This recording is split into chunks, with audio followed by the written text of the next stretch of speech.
Tuesday, the 15th of January. Elizabeth I was crowned Queen in 1559. In history today, we had a pleasant surprise. We had a supply teacher, Miss Hunt. She was lovely to look at with her long blonde hair, and she taught us about the Crimean War. Apparently, the British made a few mistakes, but the Russians, stupidly, made even more. And after 2 years of bloodshed, we won. God, I wish we had her all the time. She's 10 times better than old boring Mr. Collins.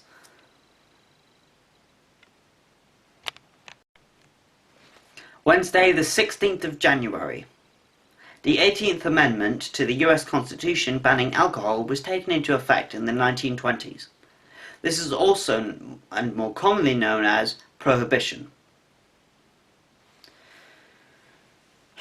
I always remember Dad telling me that my great-great-grandfather bought alcohol from one of Al Capone's gang members quite a few times.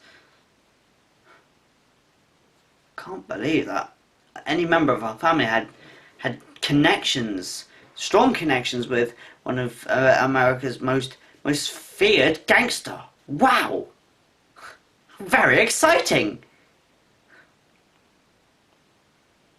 As I was walking out of the school hall today, I saw the school secretary, Miss Rutherford, put up a small sign in the middle of our notice board saying, "This year's summer production will be West Side Story. Those of you who wish to audition, please put your names down on the paper provided below. The audition will be held Wednesday the 30th of January. Thank you."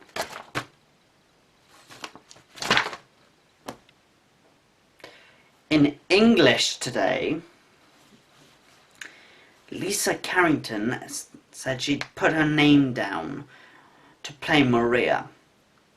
And I also heard that Marcus was planning to play Tony because of his short, thick, brown hair, or black hair.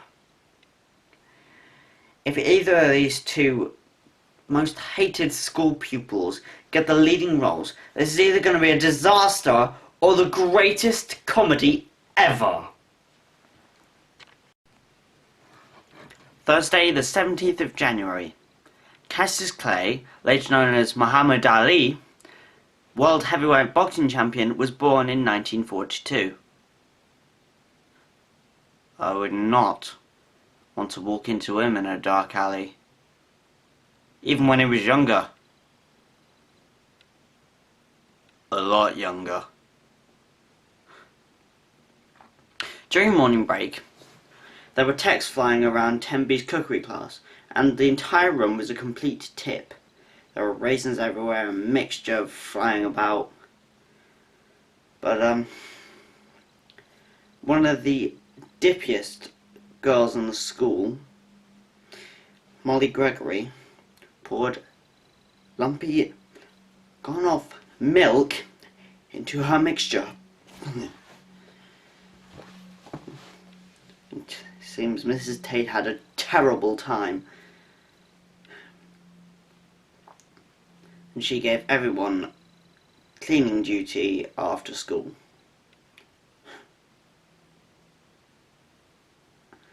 At 3:20, as I was heading towards my bike,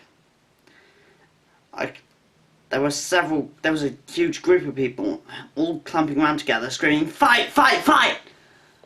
And the headmaster, Mr. Brown, he went there yelling, "Break it up or else!" Everyone stopped, with the exception of these two girls rolling around on the floor, scraping each other's faces and pulling out large lumps of hair. Ugh.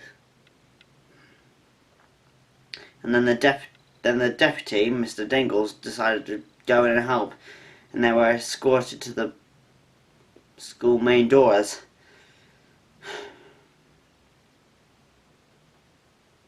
In the evening, I had to go to the chamber orchestra rehearsal, and I was absolutely terrible. So I'm going to have to do as much as I can for our Sunday concerto in Edinburgh.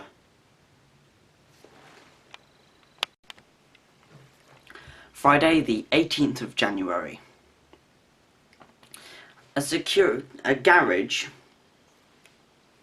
A garage in Boston, USA, owned by a security company, was relieved of $3 million in 15 minutes by a gang dressed in company uniform. This does remind me of an article I read in the local newspaper, the Appletown Citizen, said a burglar had unknowingly dropped money from the house he was robbing. What a jerk. Don't be a criminal if you lack common sense. Before getting up for school, I decided to do a little bit extra piano practice. And when I realised the time, at 9:46, I had to cycle like a madman. When we got into registration, Mr. Spurdson gave us a newsletter telling us about a cross-country fun run which is going to raise money for a charity, for a local children's charity.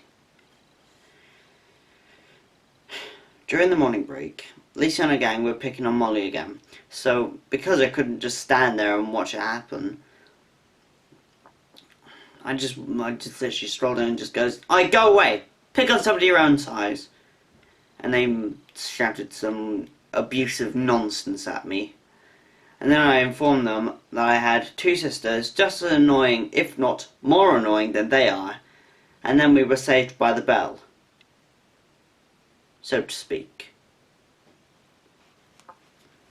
Molly thanked me, and I told her just to keep away from them, and I advised for her to head in the library, because they would be seen dead in there. She laughed. And I did spend a little bit longer than I was originally planned at the piano for Sunday night's performance. At 12:01, Mum, Dad and Sophia were all shouting at the top of their voices for me to go to bed.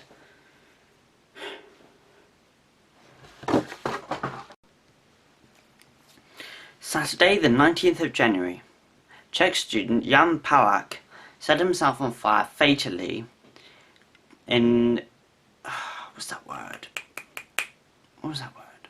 In protest against the Russian occupation of... what was that? Dear.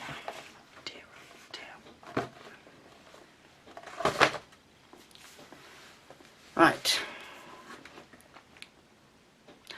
Czech student Jan Palak set himself on fire fatally in protest of the Russian occupation of Czechoslovakia in 1969. So it's him! He's the one we have to blame for this recent craze of people setting themselves on fire.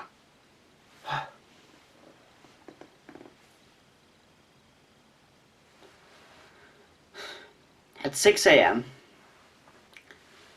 the coach left and took us halfway there, and we stopped at a services. And I had to run in through the heaviest shower I have ever been in, and it took almost forever to get there. What made matters worse is that I had to be on the back seat, and I was up and down like a yo-yo all the time.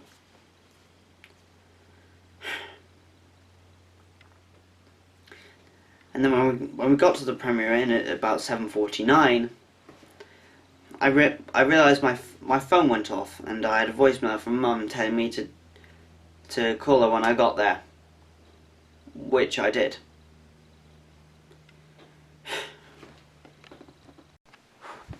Sunday the 20th of January. King George V died of influenza, not having long celebrated his Silver Jubilee in 1936. There's another king I didn't quite care much for. He was such a disciplinarian with his sons. Good riddance to him. Everybody loved our Beethoven concert.